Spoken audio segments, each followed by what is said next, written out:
Et bravo Chauvet, bravo pour ce point.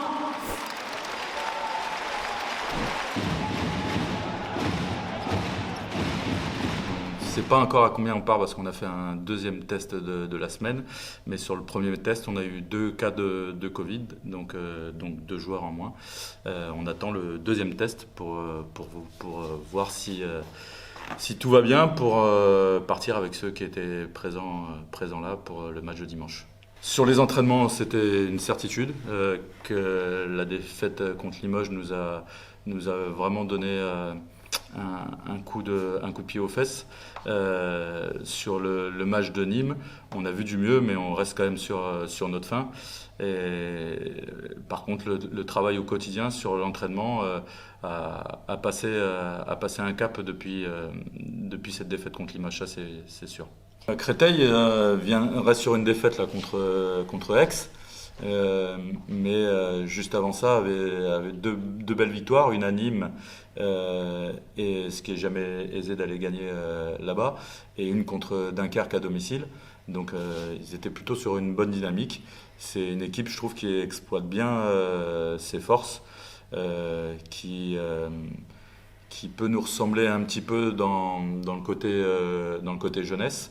Une équipe qui à domicile est plutôt solide en général. Je pense que bien sûr que l'adversaire est à prendre en compte, et on a ciblé quelques points dont je ne vais pas parler ici, bien évidemment.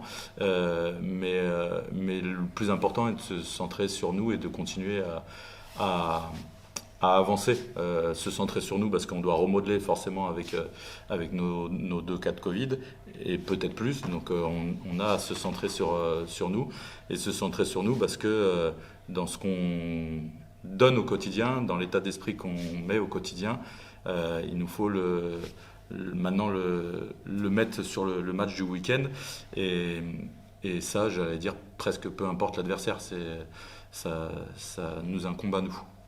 C'est vrai que cette situation, elle n'est pas forcément très réjouissante, très enthousiasmante, et on s'inquiète, oui.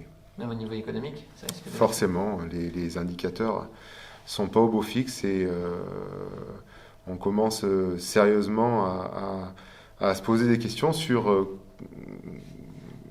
quelles vont être nos marges de manœuvre pour arriver à minimiser l'impact que ça va avoir, parce que fatalement ça a déjà eu un impact, et on peut s'attendre à des conséquences encore potentiellement plus lourdes.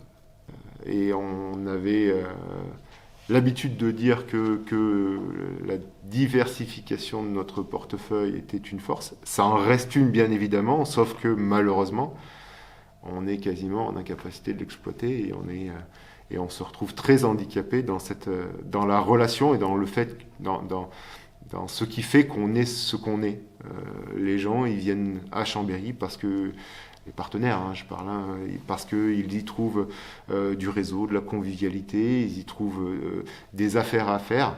Et si malheureusement, on augmente les contraintes de distanciation sociale, si on nous empêche de nous regrouper, si on empêche tout ça, clairement, on handicape très fortement notre atout numéro 1.